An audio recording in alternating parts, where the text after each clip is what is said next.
Screencast 31, Static and Dynamic Text Formatting. You remember this report from last time?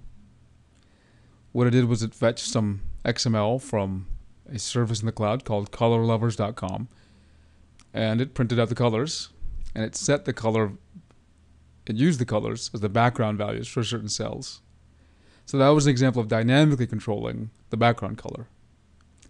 In this report, what I've done is I've further modified it such that I've statically controlled the color and the style for the username and ID. And if you can look closely, username is in italic and ID is slightly gray. And I'm going to focus on those cells a little more and show you how I did that. We'll go to username first.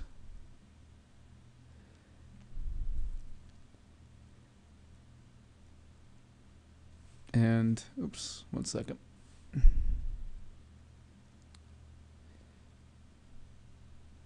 Oh, I'm looking at the wrong place. Username here. I was looking at the data sets. I meant to look at the data.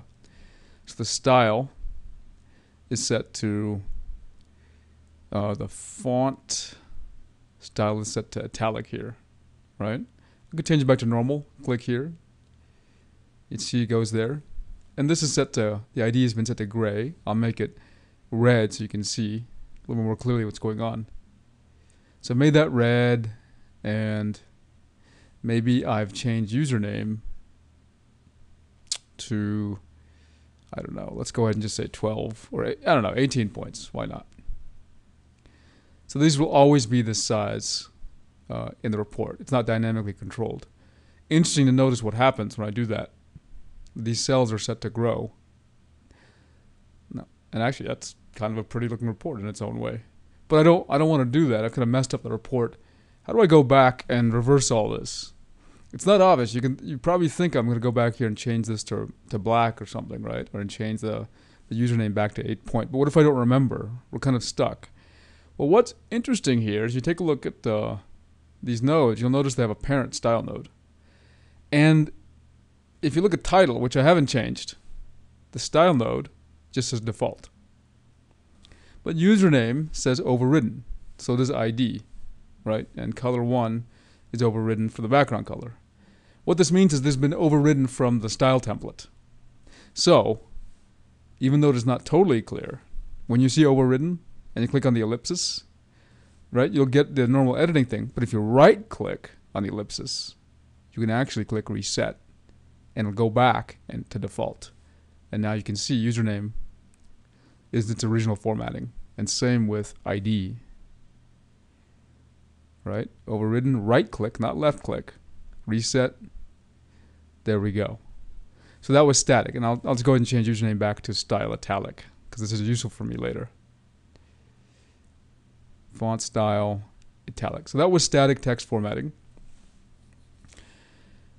Now, before I began the screencast, I made one more change. Let me tell you why I did it. You can see I changed color 4. I changed the text color to white. And the problem I'm trying to solve here is that, by default the text color is black, which is fine, but then as the colors get really dark, I can't see them. So I tried to make it white. But the text color white has problems because as the background color gets really bright, I can't see it. What I really want to do is switch the color depending on the value. And what's interesting is if you look at the data source, what I'm getting is these hex colors, right? I'm getting these numbers. I'm not getting a brightness value. But with the magic of some data method code, we can actually figure out what the brightness is and then dynamically react to it. Okay? So first is let's get a data method, and its job will be to give it an input color. It'll spit out the output color, whatever it is, right? So we'll add a new data method. Click here, rename, and I'll move this over so you can see more. And I'll refactor, rename this to get nice label color. Okay, and it's just going to return a black or white depending. For the sake of argument, just to test it out, I'm going to just return red. Notice there's a hash mark in front of it. I'll build the solution. And I'll go back to the report. And for the color 4 field, which is, oops, it's refreshing, I'm going to go use that value. So color 4, and under style, instead of picking a specific background color, under font, instead of picking specifically white, I'm going to click on expression, erase this, put an equals sign, and then under data methods, pick get nice label color. So that's a starting point. Let's just verify everything works at that level. Let's build.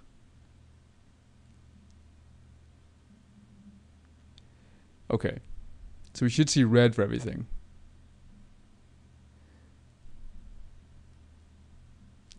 And yep, there we go. Color 4, all the text labels are red. Now what we wanted to do, remember, is to give an input, be dynamic in the output. So we need to add a parameter to that method. Let's do that. String BK for background or color. And I won't use the value. I just want to add a parameter and show you what happens when you modify data method this way and try to run the report. Notice now we have, it says font has invalid expression for color. It says get nice label color is invalid, arguments wrong. And that means that, we haven't provided the correct arguments. So we'll go back there and we'll just pick color 4, style, and I need to go to font, color, and then expression. So I could just type in, some random thing here, but we want to actually use the color from the data. So I'm going to pick color 4. So see what it's doing? It's calling the value of this data method with an actual, the actual value in the data set that it's bound to. Okay, so is it working? Let's see. Well, there are no errors there in the build so far. Good. The report, does it run?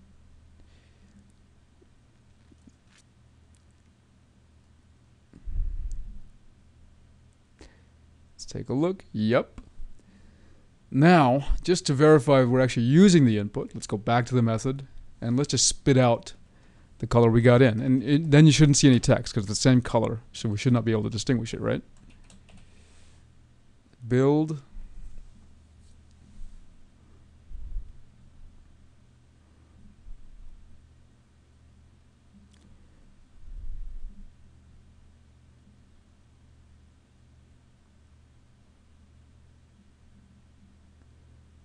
And there you go. Now the names have disappeared. The strings are still being written, but you can't see them, of course, because now they're matching the background color.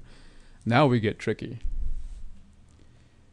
So the first thing is, we know that we need to get this into a form where we can get back up a different color. I'm going to use a couple of techniques here. First is I need to strip that hash mark. So we'll call string normalized bk color equals bk color dot substring. I think I can just do that, and I'll return that for now, or I'll return black for just a moment. Yep. So it's going to strip off the first color, and I'm just going to go ahead and build the solution to make sure nothing odd is happening. The next thing I need to do is convert it to an integer, and I do that by saying convert dot to int32. I take the normalized color, right? And there's several overloads here. The one I'm interested in is in this one, which is from base, because that's a hex value. And what I want is the actual integer value converted from hex. So I need to tell it the base 16. So now I have an integer. Now there's a system.drawing.color will enable me to get a brightness value. But if I type system.drawing.color, by the way, you know what? I'm going to erase this because I want to show you something. I'm going to remove the reference. I didn't originally have the reference in this report, right? And I want to start there because I'm going to show you some problems. System.drawing is not there. I do need to add the reference. Where do I add the reference? Notice that under the this project, there's a references node under business logic, and there's a reference node for the project itself. In this reference node, I've been referencing those libraries. In this one is what I'm going to do. I'm going to reference the system.drawing, which is needed for business logic. Okay, system.drawing, again under the business logic node. Now, let me get my color. Var color, or bk color, equals system.drawing.color.from argb and bk color int. Now we've converted to a color. Oops, bk color, I'll call this bk sys color. Okay. Now we need to get the brightness, which actually is very simple. Brightness equals bk sys color dot get brightness. So guess what we're going to do? If the brightness, and it goes from 0 to 1, if brightness is more than 0.5, I'm just going to return, that's very bright, I'm going to return black. Hash. Okay, and 6 zeros. Else it's less than that, so it's not very bright. So I'm going to return hash ff, which is white. Okay, now let's build the code and see if it worked. So it'll go from black to white depending on the brightness.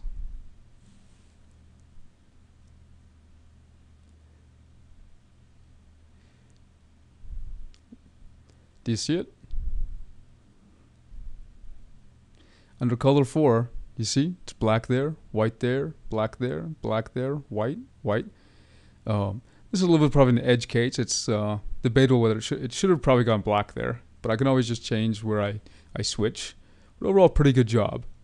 Now all we do is we follow that same pattern in the rest of the code in the properties. So that was color 4, right? And all I did was change the font to use this expression, right? So I'll just copy that and I'll one by one paste that color here. If I paste it here, that's color 1, and this will be color 2, and this will be color 3, and this will be color 5.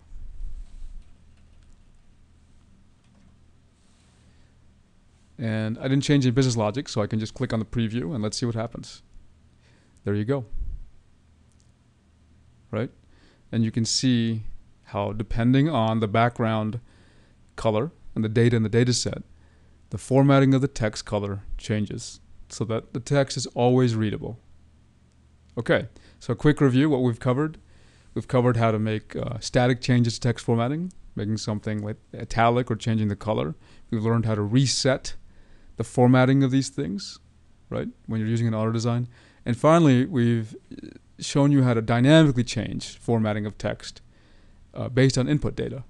And of course, we use a data method to do that. And that's another reason why I always recommend that you learn and get very comfortable with the use of data methods in these AX SSRS reports, because they're very powerful. Okay, see you in the next screencast.